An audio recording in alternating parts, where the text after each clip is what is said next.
नमस्कार दोस्तों, राधे राधे। दोस्तों, क्या आप जानते हैं मृत्यु के बाद 13 दिनों तक क्यों अपने घर में रहती है आत्मा? तो वीडियो पर आखिरी तक बने रहे।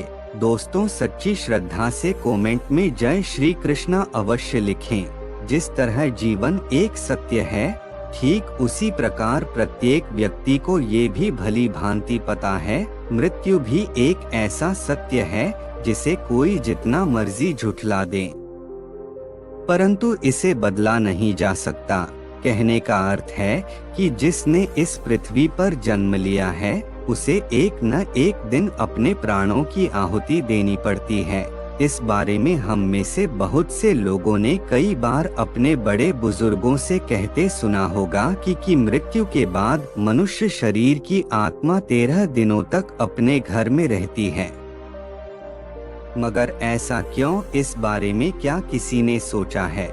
अगर नहीं तो चलिए आज आपको इससे संबंधित जानकारी बताते हैं और जानते हैं कि आखिर क्यों मृतक शरीर की आत्मा 13 दिनों तक अपने घर में भटकती रहती। साथ ही साथ ये भी बताएंगे कि 13 दिनों तक मृतक के नाम का पिंडदान क्यों किया जाता है।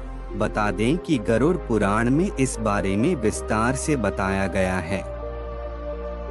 गरुड़ पुराण में बताया गया है कि जब किसी व्यक्ति की मृत्यु होती है तो यमराज के यमदूत उसे अपने साथ यमलोक ले जाते हैं। यहाँ उसके अच्छे और बुरे कर्मों का हिसाब होता है और फिर 24 घंटे के अंदर यमदूत उस प्राणी की आत्मा को वापस घर छोड़ जाते हैं। यमदूत के द्वारा आत्मा को वापस छोड़ जाने के बाद मृतक की आत्मा अपने परिजनों के बीच भटकती रहती है और अपने परिजनों को पुकारती रहती है, लेकिन उसकी आवाज को कोई नहीं सुन पाता। यह देखकर मृत व्यक्ति की आत्मा बेचैन हो जाती है और जोर जोर से चिल्लाने लगती है।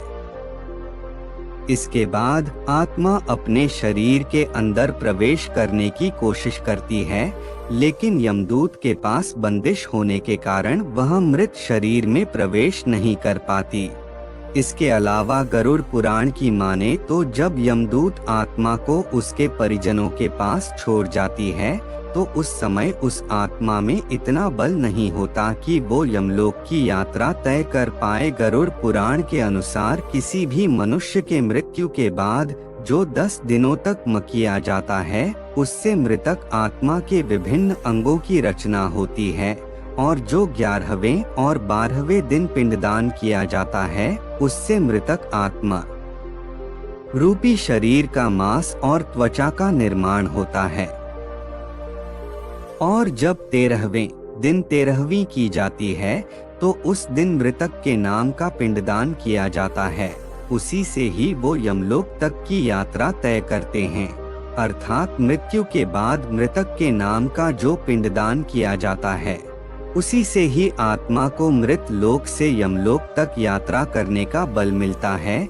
इसलिए ही गरुड़ पुराण में बताया गया है जब किसी मनुष्य की मृत्यु हो जाती है तो उसकी आत्मा 13 दिनों तक अपने परिजनों के पास घर में भटकती रहती है और उसके बाद आत्मा मृत लोक से यमलोक की ओर निकल पड़ती है, जिसे पूरा करने के लिए उसे 12 महीने यानी कि 1 साल का वक्त लगता है। इतना ही नहीं, मान्यता के अनुसार 13 दिनों तक मृतक के नाम का किया गया पिंडदान उसके 1 वर्ष के भोजन के समान होता है। पिंडदान न किया जाए तो क्या होगा? इसके अलावा बता दें, अक्सर लोगों के मन में ये सवाल भी जरूर आता है कि अगर किसी मृत व्यक्ति के नाम का पिंडदान नहीं किया गया तो क्या होता है? तो दोस्तों, आपको बता दें कि इसका भी वर्णन गरुड़ पुराण में किया गया है। जी हाँ, जिस मृतक व्यक्ति का पिंडदान नहीं किया जाता, यमदूत उसे 13वें दिन जबरदस्ती घसीटे हुए यमलोक की ओर ले जाते हैं और मृतक व्यक्ति की आत्मा को इस दौरान काफी कष्ट उठाना पड़ता है। इसलिए हिंदू धर्म में मनुष्य की मृत्यु के बाद 13 दिनों तक पिंडदान करना आवश्यक माना गया है। इसके अलावा आपको बता दें कि 13वें दिन परिजनों के द्वारा मृतक व्यक्ति के नाम का जो भोज करवाया जाता है, अगर वह कर्ज लेकर किया जाए तो मृत व्यक्ति की आत्मा को शांति नहीं मिलती। इतना ही नहीं, गरुड़ पुराण में यह भी बताया गया कि जो व्यक्ति जीवित रहते हुए अच्छे कर्म करता है, मृत्यु के बाद उसकी आत्मा को यात्रा के दौरान यमदूत कोई कष्ट नहीं देते, और जो व्यक्ति बुरे कर्म करते हैं उसकी आत्मा को यमदूत यात्रा के दौरान कई यातनाएं देता है और आत्मा को कई कष्ट भोगने पड़ते हैं।